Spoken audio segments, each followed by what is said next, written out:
Oh, look, she's alive. And this time, there's a dead cat on her microphone. So hopefully there will be far less ambient noise in the background. I am your host, Kelly, the Roaring Girl, and you are listening to the 523 Happy Hour / At the Table with Kelly here on netrootsradio.com. Once again, I am coming to you live from my lunch break because I figured you've had enough of listening to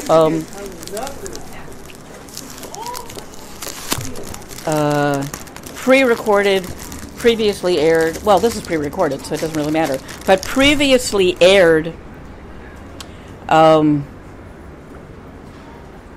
content. And I finally realized, usually I record these on Fridays, but sometimes I get really stupid lazy and keep putting it up. Well, lazy, and I just procrastinate. It's part and parcel of being part of the how can I say this? My non-linear creativity. I just keep putting it off. Oh, I'll do it after I watch this or after I do this, and by the time I've gotten finished with everything, it's like really late at night, and I'm tired, and I'm still like, well, I might as well put it off and do it tomorrow. And so that's why I decided I would start coming to you live and in person via my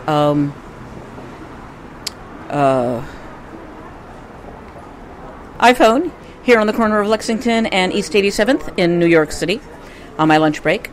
And just, I'm here to express my opinions, which I know you just love to hear.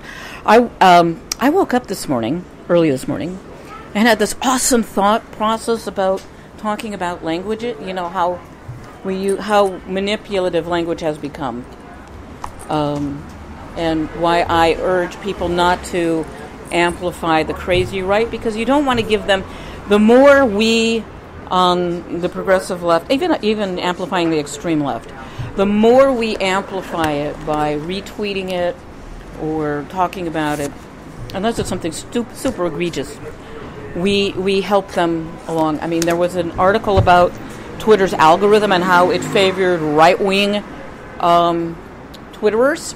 Well, of course, because people on the left, or sane people in general, that understand which consensus reality we are living in and what the stakes are for that consensus reality, we will retweet whatever outrageous thing the right wing says. They count on that. And that's why they do it. That's why on my Twitter feed you will say, don't amplify the former guy. Don't amplify the right wing. Don't amplify people's psychosis. Because I have a couple of thousand followers and I'm not blue checked. But if I were to send that out, people that wouldn't ordinarily see it. I don't, so I am tacitly helping the crazy people out. I'm tacitly helping the seditionists out. Sorry about that. Every time I retweet. That is what you're doing every time you retweet somebody's outrageous right-wing talking point. And you know what I'm talking about. I don't have to give you examples of that. And so we need to be more conscious of what we are retweeting.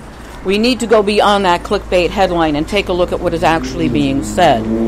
I know I will sometimes just retweet something without looking at it, but I also know that I need to also take a look at what the article actually says, because, again, a lot of the time, that headline will have very little to do with the actual article, the actual storyline. Now, going on with the seditionists, if you take a look at it, the guys who are actually getting, light sentences and are being allowed to go home are the white guys. The black insurrectionist, he was sentenced to some more time than of some of the white guys. So we still see two-tier justice. We still see two-tier justice with the insurrectionists. There's an Asian guy who has been charged. Is he going to become part of the "Can I go home now" crowd, or is he going to be kept locked up because he is not, part of that demographic? And that's what I am looking at, is the demographics of this, and all the people, that are saying, "Oh no, it wasn't me. I was just trying to help, not hurt," and so on and so forth. There are also, people on the right. These are conspiracies there's a dude claiming that Ashley Babbitt never existed, that she never existed, she was never shot, she was never a real person. And any noise you hear in the background is me eating.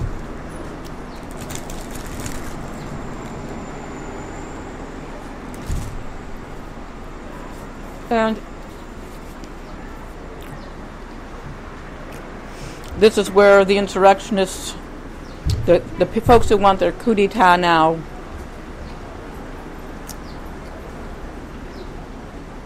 and the more I look at this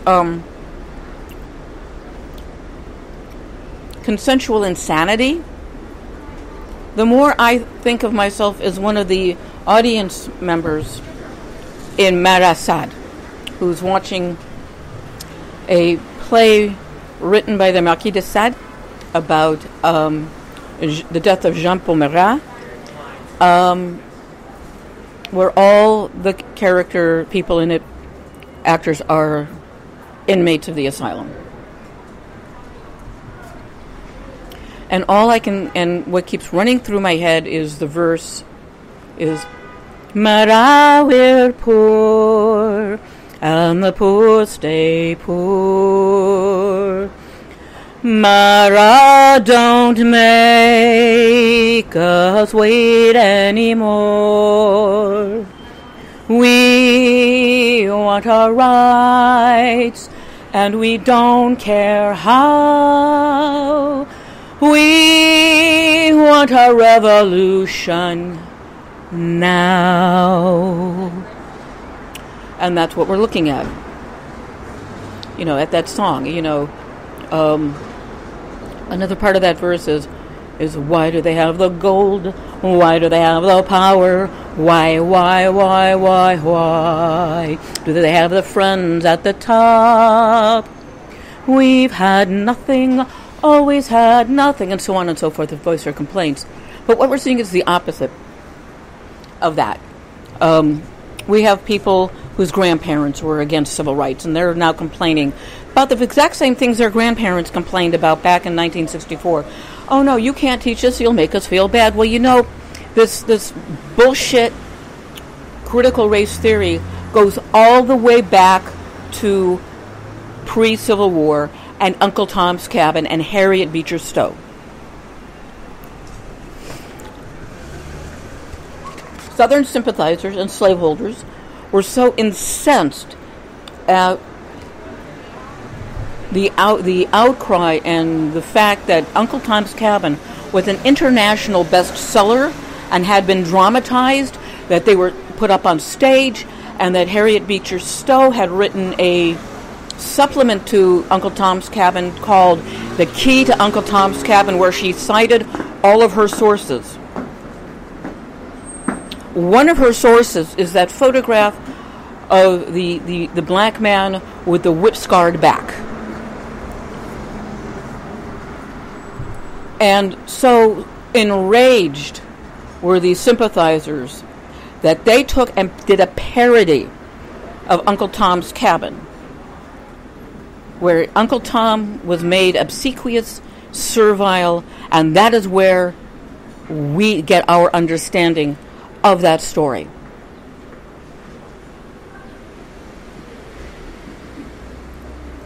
If you actually read her novel, you will have a totally different picture of that character. And I've spoken about this before, and I heartily recommend you find a documentary titled Redeeming Uncle Tom, which is about the man who she modeled Tom on, and his name was Josiah P. Henson. Josiah Henson. He was very proud of being the model for Tom. He wrote about it. He spoke about it. He was an escaped slave. He made it to Canada. I heartily recommend you learn about him, you read about him. And keeping on with that, I also heartily recommend that you read the queer science fiction of Samuel R. Delany.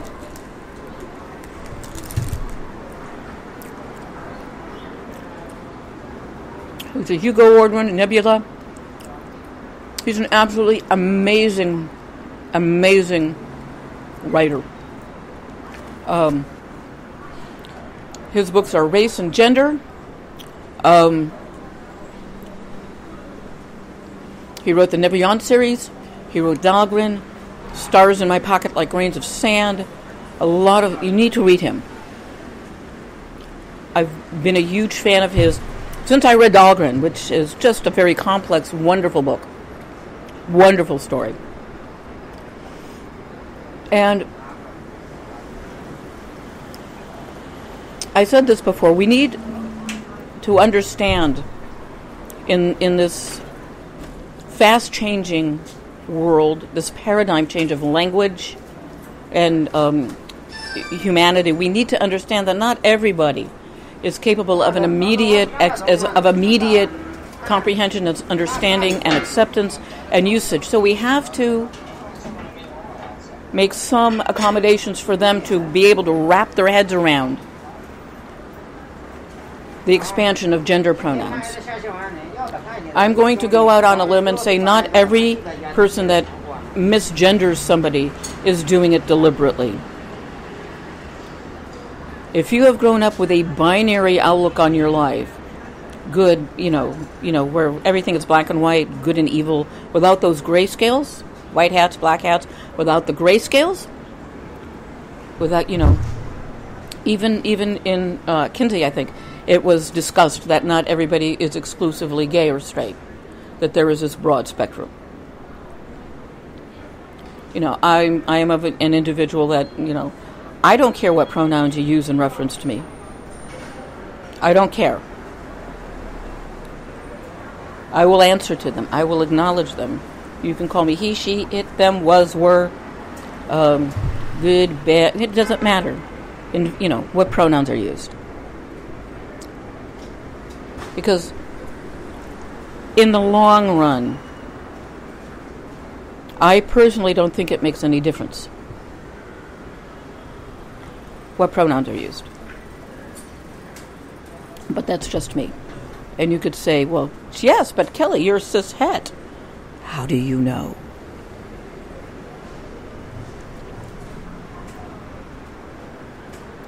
How do you know? Have I ever talked about my private life? No. Who I am dating or seeing? Nah, I don't. Because that's my business. And that's, again, how language is manipulated or used.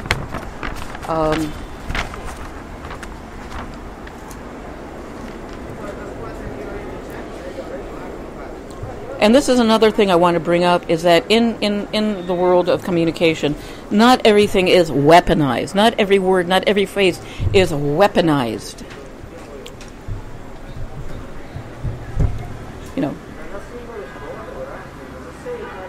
It can be weaponized, depending on your usage. Nice can be weaponized, depending on how you use it. Any word can be yet weaponized. Any word can become a slur, depending on your subtext with it, how you use it. And that's the other reason we need to look past what we read on the paper and then bringing our internal biases toward what we read. I know objectivity is very, very difficult for all of us. So because when we look at something, we see it subjective. We hear it in our heads the way we would read it. And so when we do that, again, we bring our biases into it. I mean, I will hear a joke and somebody will take offense to it, but then again, I'm an actor. And in my acting class, I was listening to the coach give constructive criticism to the person who was doing this piece, and they were not taking it very well. And I was going, now why are they taking it the way they are? And then I realized I was hearing it differently from how they were hearing it. And when I'm getting constructive criticism, I might not take it well, and I'm looking at the people, who have been watching the scene, saying, watching their facial reactions and how they're responding to it, and going, well, I'm being shit on. Why are they like not, looking like they're pissed off about it? And then, again, I realized I'm hearing it differently from how they are hearing it, because the comment of the criticism is directed towards me, not them. And when you do something like that, when you listen to how something is being said to people, and you understand that they're hearing it differently, then you can become more compassionate towards that individual, because they're what they hear, simply because of who we are as human beings. And it's difficult, and it takes work, and it takes going, oh, I'm not hearing it the way so-and-so is hearing it.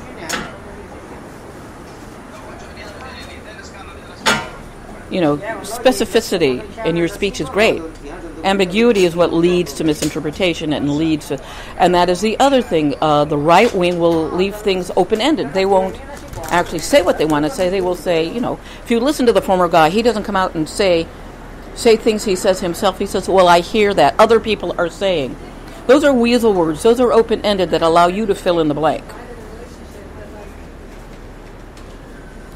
And the right wing counts on us filling in that blank and being outraged. If we ignore them and don't give them let them have their platform, just let it circulate in their own little world. Don't spread it out. Don't, let it, don't let it go.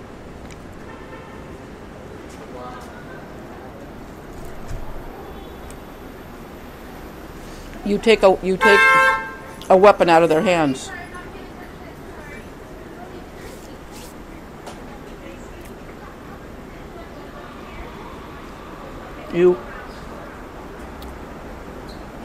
Excuse me, chewing gives me the opportunity to to think about what I want to say.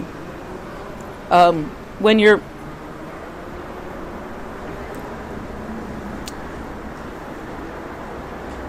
looking beneath the surface of what is being stated, what is being said,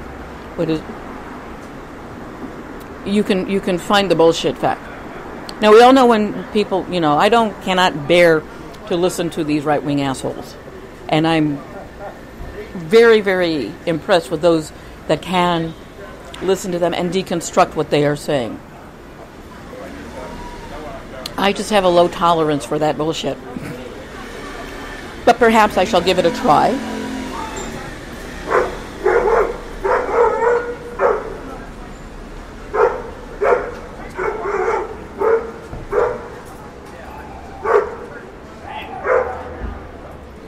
And there was a dog that just tried to go after a guy on a scooter.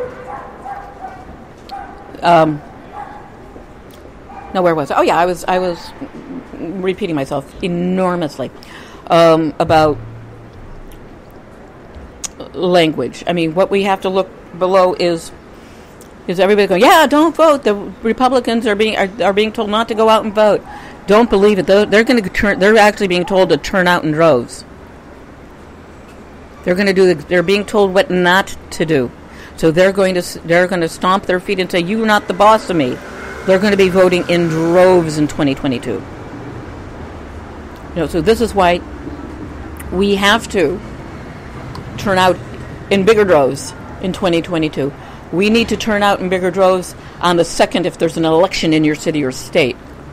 We have to make sure that we do not lose the House or any more states to these conspiracy theorists, these autocrats, these people who want their revolution now. We have to do this. We are now actually fighting a revolution to We are the new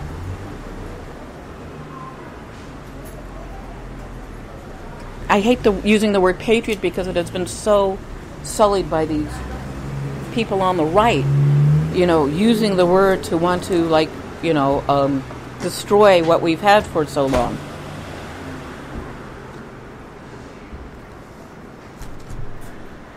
When 99% of the people who want the revolution and who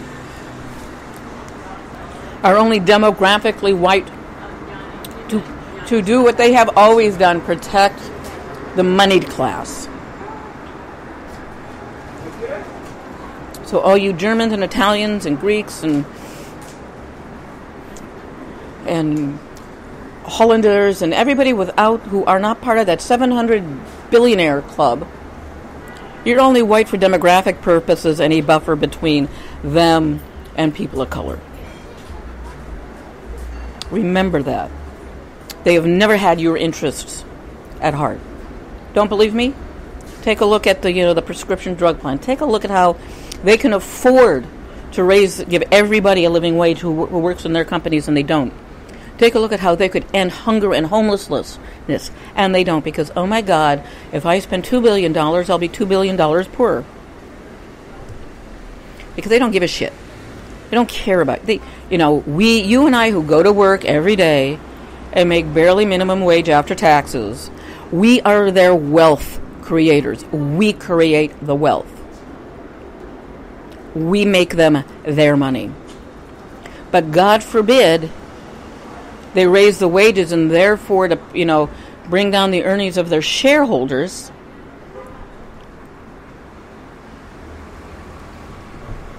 Oh, that's terrible.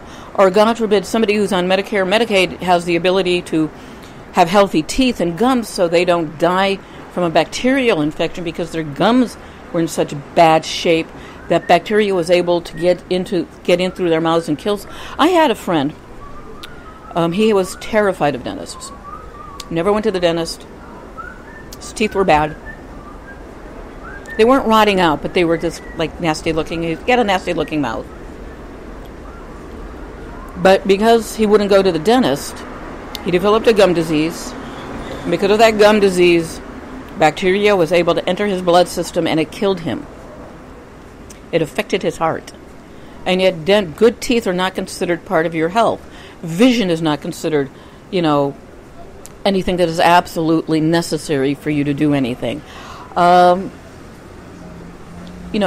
I don't know why the moneyed class has a thing about, or the insurance companies have a thing about this, because in the long run, it saves you money. It saves the insurance companies money, because if you've got regular dental checkups, regular eye checkups, regular physical checkups, the companies save money because they don't have to spend it later. Uninsured costs for treating COVID-19 is upwards of $80,000 if you are in ICU and intubated. But hey, we don't need to do that. Why cover all of this? It makes more sense, financial sense, to insure everybody and then have wellness programs where you and I are incentivized to see doctors, get regular physical checkups to keep ourselves healthy. We are, if it ain't broke, don't fix. If it ain't broke, we do that with our cars, with anything we have. It ain't broke, don't worry about it. But and I have a plan for solving the infrastructure issue. Since the Defense Department budget is so huge, fold it all into defense. Infrastructure should be part of the Defense Department, should be defense budget, because without roads in good shape, a modernized electrical grid, and all healthy Americans,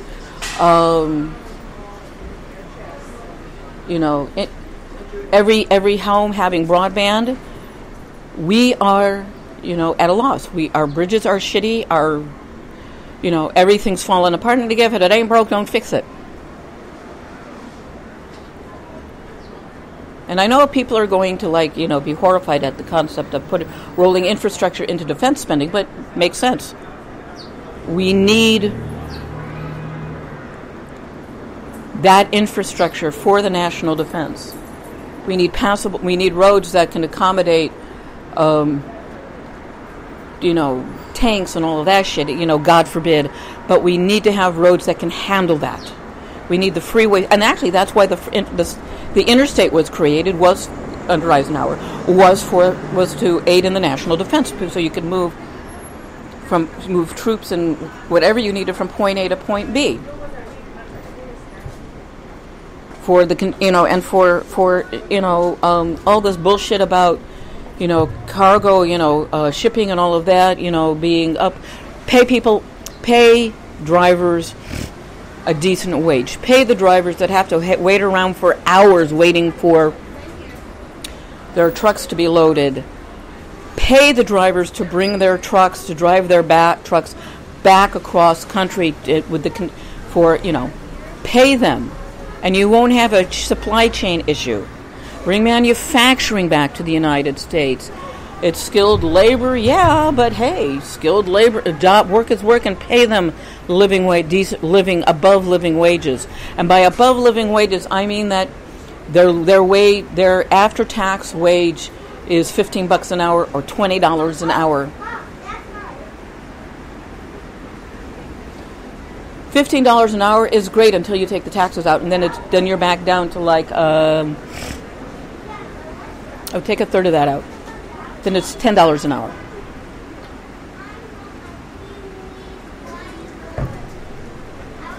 I make above the $15 minimum wage at my job, and yet after taxes are out, it's about minimum wage. But they take a third out in taxes and all of that. You've got your so. What can I say? It's the way it works. And when you're trying to make ends meet, and your income is not 40 times your rent, the asking price to rent anything in America, you're kind of fucked. I know that if I weren't on Section 8, I would be homeless. Still. Because between my Social Security and what I make with my 2-day-a-week job, I could not rent anything in the United States of America. Because I would only be able to afford maybe $100 a month. Lots of luck finding that. You can't find a simple room to rent in New York City for $100 a month. $100 a week, yeah, but not a month. So you and I need to become just as active as the people on the right. We need to go to our school board meetings. We need to go to our city council meetings. We need to show up and let the right know that intimidation is not part of American civil society or civil society, period. We need to just not impotently yell out the window, I am mad as hell and I'm not going to take it anymore, and then sit back down and watch television, as Howard Beale encouraged his viewers and audience to do. Because everybody misconstrues that. It has, because he, and again, and I, how Network is one of my favorite movies. And in that speech, everybody only picks up on that, but they don't pick up on what he says afterwards, and says, and then, I don't know what else to tell you. Just yell out the window that you're mad as hell and you're not going to take it anymore because and then don't do anything more. That yelling out the window that I'm mad as hell was his equivalent of the 2 minutes hate. We see the 2 minutes hate. This is why I'm just appalled that the networks continue to air these 2-minute hate rallies. Why? We all know what he's going to say. Why? He's not news anymore.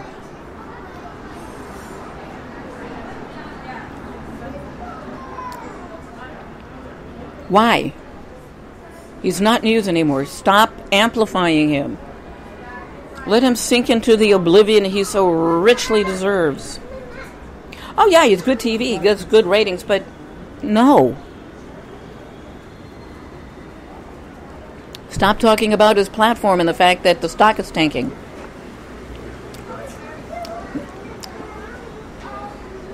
DWAC is down, was yesterday closed at like $67. That's nothing. The Trump coin, which is a digital currency for which it's really to help him raise for his campaign packs, and they say so on the site, is worth 15 cents. You can't use it to buy anything but merch on their website. So why give him, why throw him a snorkel?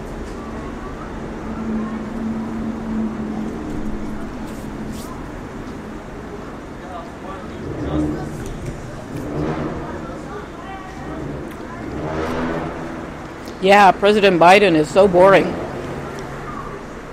He's not like outrage. He's not doing the outrage of the day to grab headlines and tweets and stuff like that. He's busy. He has a job to do, and he's doing it. We may not approve or like how negotiations for the Build Back Better plan are going, but at least he's talking. At least he's got something, and we have something. And if we are so outraged at the fact that we really do not have a Democratic majority in the Senate, because there are two so-called Democrats that are actually siding with the GOP, then we know what we need to do when they're up for when election time rolls around for them. Get our asses out, hit the ground, canvass door to door. We need to be canvassing door to door now. If you're able to, you need to be a door-to-door canvassing for Terry McAuliffe, because we cannot afford to lose Virginia. We cannot afford to lose another state to the Republicans or to the conspiracy theorists, to the theocratic autocracy.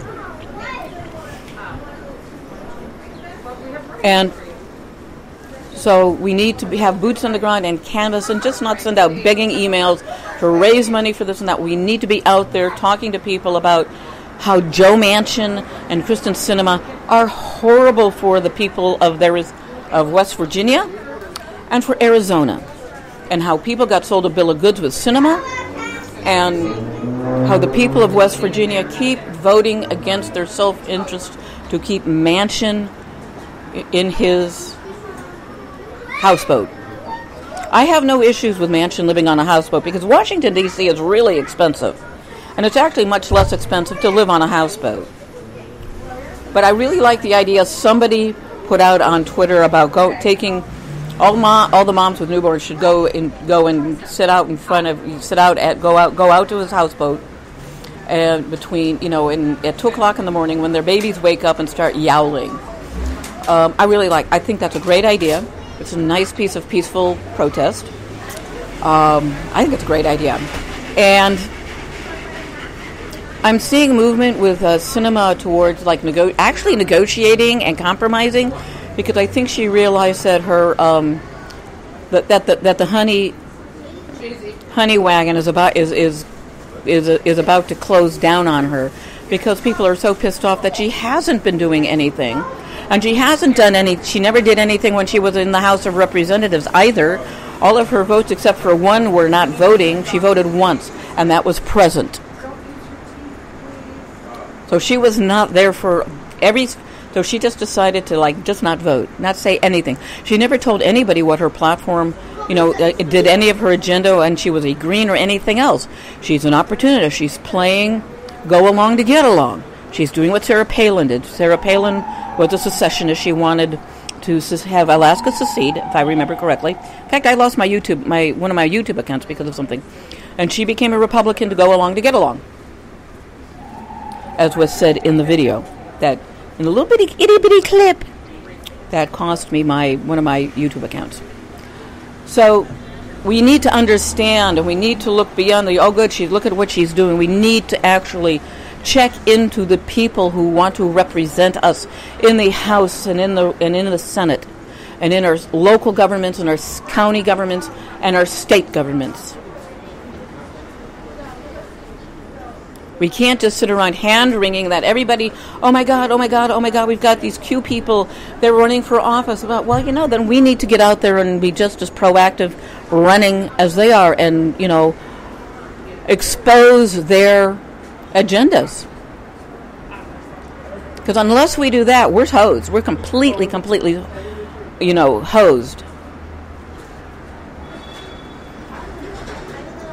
And we, like I said, somebody who looks like, we have to really look at their beliefs and, and how they come across and, on a lot of issues like, not just, they're anti-abortion, okay, they're pro-life, okay, but where do they stand on other things? Like the teaching of civil rights in the schools. Like the teaching the unattractive side of American history. There are schools that don't even want to teach about World War II, the Holocaust, because there's, it's like, what? One school district wanted to ban the Diary of Anne Frank, not because because in this 13-year-old girl talks about her vagina. So they have to ban that book because of that. There's another book that they want to ban regarding the Holocaust of essays of women that survived. Because not every German, the only Germans that I respect are the ones that stood up in the early days and then got crushed by Hitler's regime.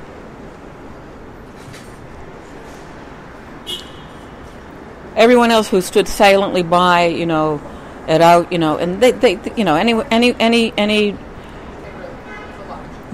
post-war German who said, I didn't know, who lived anywhere near the crematoriums, who said I didn't know, are fucking lying.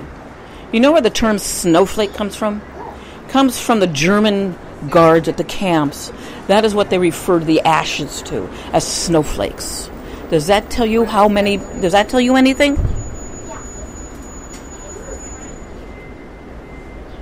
And if you hate Jews, you hate a lot of other people that aren't like you.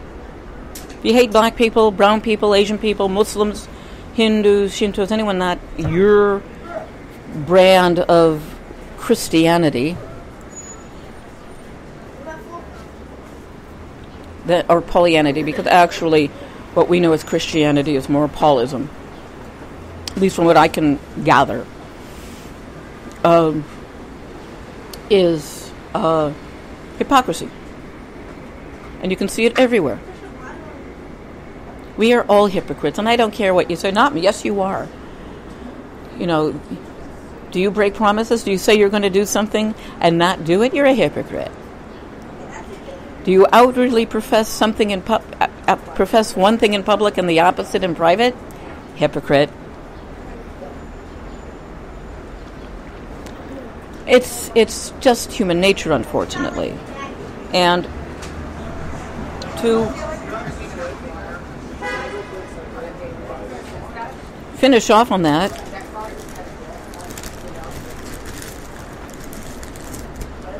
we have the willfully dangerous people. I'm not going to say stupid or ignorant, but willfully dangerous. And those are the people that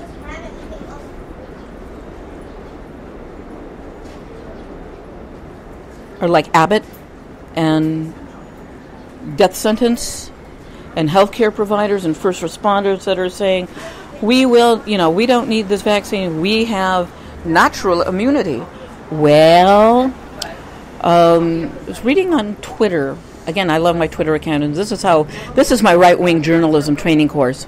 A woman said that she went to the dentist. She was immunized, and apparently she has her boost. She has her vaccine. She's been vaccinated against COVID, and she went to the dentist, and she apparently did not ask about the whether or not people that worked in that office were vaccinated, and the dental assistant gave her a breakthrough case of COVID.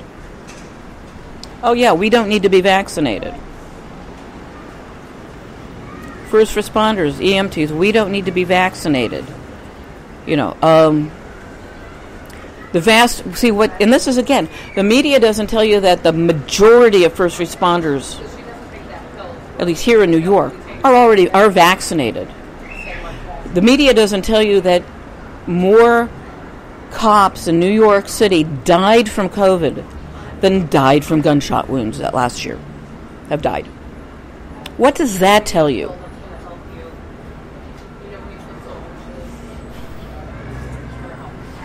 That perhaps, and I'm going to go out on my conspiratorial limb and say that you've got cops and first responders that are maybe using their unvaxxed status to be biological weapons against communities of color, even though a lot of these first responders are people of color, are men and women of color.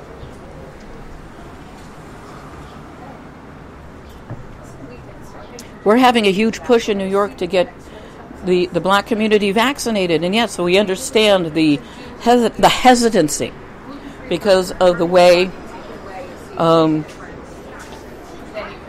black men and women were used as experimental guinea pigs in the past, historically. But you also have a lot of influential people of color telling people not to get vaccinated. Why are you listening to them? Why are you not listening to your doctors? Why are you plugging horse deworming product, ivermectin? I can't wait until the next COVID-19 cure-all is powdered skull. Or,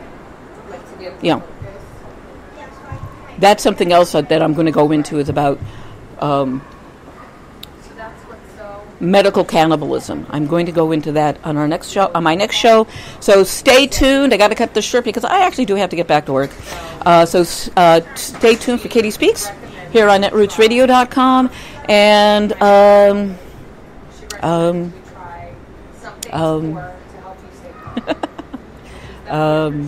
join us. That's me and my friend Ricky tonight at midnight Eastern, 1 a.m. Atlantic time, and 9 p.m.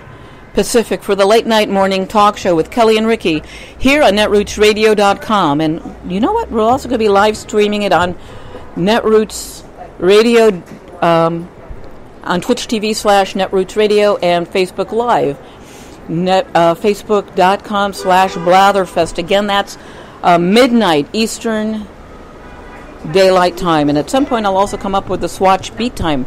Anyway, have a good Sunday. Enjoy your Halloween.